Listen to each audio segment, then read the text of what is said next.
అంటే మీ హీరో ఓడిపోయాడా? ఓడిపోయాడు.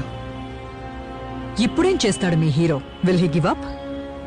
గాయపడిన సింహం నుంచి వచ్చే శ్వాస గర్జన కన్నా భయంకరంగా ఉంటుంది.